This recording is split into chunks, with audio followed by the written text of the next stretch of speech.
അധ്യായം 6.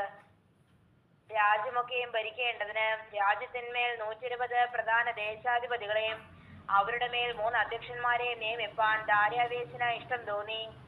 ഈ മൂവരിൽ ദാനിയേൽ ഒരുവനായിരുന്നു. രാജാവിന് നഷ്ടം വരാതിരിക്കേണ്ടതിന് പ്രധാന ദേശാധിപതികൾ ഇവർക്ക് കണക്ക് ബോധിപ്പിക്കേണ്ടതായിരുന്നു.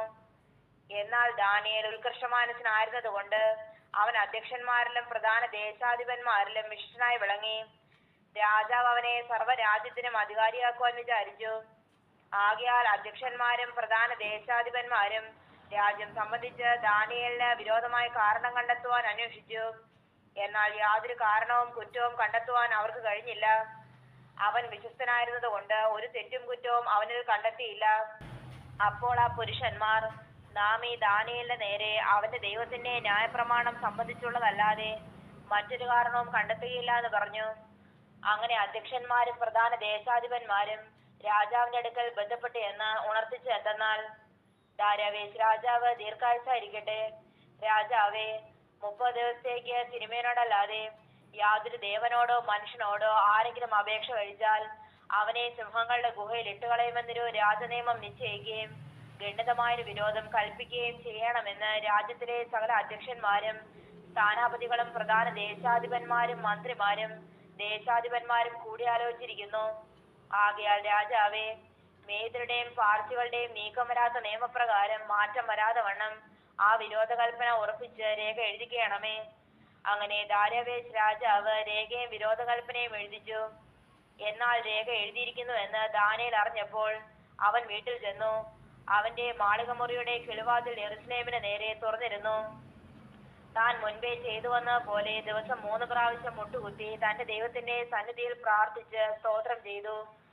അപ്പോൾ ആ പുരുഷന്മാർ ബന്ധപ്പെട്ടു വന്നു.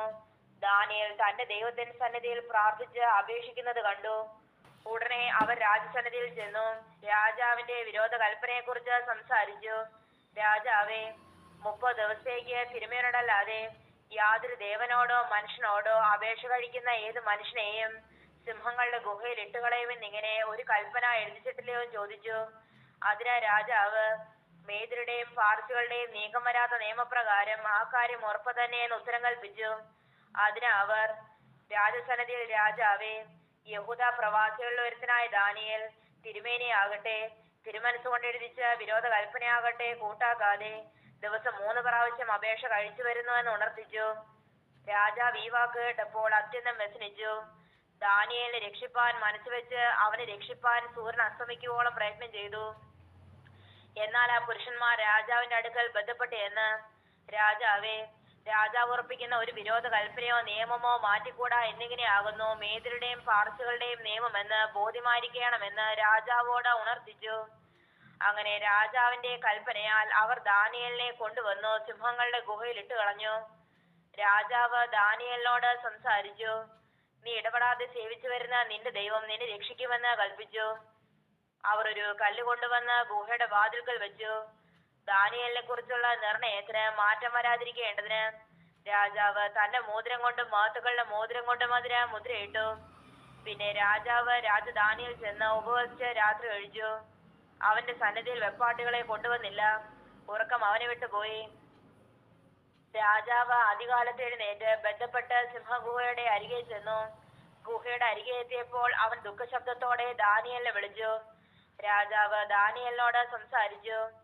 ജീവനുള്ള ദൈവത്തിന്റെ ദാസനായ ദാനിയേലേ, നീ ഇടപെടാതെ സേവിച്ചു വരുന്ന നിന്റെ ദൈവം സിംഹങ്ങളിൽ നിന്ന് നിന്നെ രക്ഷിപ്പാൻ പ്രാപ്തനായോ എന്ന് ചോദിച്ചു. ദാനിയേൽ രാജാവിനോട്, രാജാവ് ദീർഘായുസ്സായിരിക്കട്ടെ. സിംഹങ്ങൾ എനിക്ക് കേടുവരുത്താതിരിക്കേണ്ടതിന് എന്റെ ദൈവം തന്റെ ദൂതനെ അയച്ച് അവയുടെ വായ അടച്ചു കളഞ്ഞു. അവന്റെ സന്നിധിയിൽ ഞാൻ കുറ്റമില്ലാത്തവൻ. രാജാവേ, തിരുമുൻപിലും ഞാനൊരു ദോഷവും ചെയ്തിട്ടില്ല എന്ന് ഉണർത്തിച്ചു. അപ്പോൾ രാജാവ് അത്യന്തം സന്തോഷിച്ചു. ദാനിയേലിനെ ഗുഹയിൽ നിന്ന് കയറ്റുവാൻ കൽപ്പിച്ചു. അവർ ദാനിയേലിനെ ഗുഹയിൽ നിന്ന് കയറ്റി. അവൻ തന്റെ ദൈവത്തിൽ വിശ്വസിച്ചിരുന്നത് കൊണ്ട് അവന് യാതൊരു കേടും പറ്റിയതായി കണ്ടില്ല. പിന്നെ രാജാവിന്റെ കൽപ്പനയാൽ അവർ ദാനിയേലിനെ കുറ്റം ചുമത്തിയവരെ കൊണ്ടുവന്നു.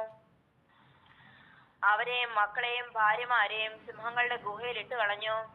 അവർ ഗുഹയുടെ അടിയിൽ എത്തും മുമ്പേ സിംഹങ്ങൾ അവരെ പിടിച്ചു. അവരുടെ അസ്ഥികളെയൊക്കെയും തകർത്തു കളഞ്ഞു. അന്ന് ദാര്യാവേശ് രാജാവ് സർവ്വഭൂമിയിലും വസിക്കുന്ന സകല വംശങ്ങൾക്കും ഭാഷക്കാർക്കും എഴുതി എന്തെന്നാൽ, നിങ്ങൾക്ക് ശുഭമർദ്ദിച്ചു വരട്ടെ. എന്റെ രാജാധിപത്യത്തിൽ ഉൾപ്പെട്ട ഏവരും ദാനിയേലിന്റെ ദൈവത്തിന്റെ മുൻപാകെ ഭയഭക്തിയോടിരിക്കണമെന്ന് ഞാനൊരു തീർപ്പ് കൽപ്പിക്കുന്നു. അവൻ ജീവനുള്ള ദൈവവും എന്നേക്കും നിലനിൽക്കുന്നവനും അവന്റെ രാജ്യത്വം നശിച്ചു പോകാത്തതും അവന്റെ ആധിപത്യം അവസാനം വരാത്തതുമാവുന്നു. അവൻ രക്ഷിക്കുകയും വിടുവിക്കുകയും ചെയ്യുന്നു. അവൻ ആകാശത്തിലും ഭൂമിയിലും അടയാളങ്ങളും അത്ഭുതങ്ങളും പ്രവർത്തിക്കുന്നു. അവൻ ദാനിയേലിനെ സിംഹവാലിൽ നിന്ന് രക്ഷിച്ചിരിക്കുന്നു. എന്നാൽ ദാനിയേൽ ദാര്യാവേശിന്റെ വാഴ്ചയിലും പാർസ് രാജാവായ കോരേശിന്റെ വാഴ്ചയിലും ചുമപ്പെട്ടിരുന്നു.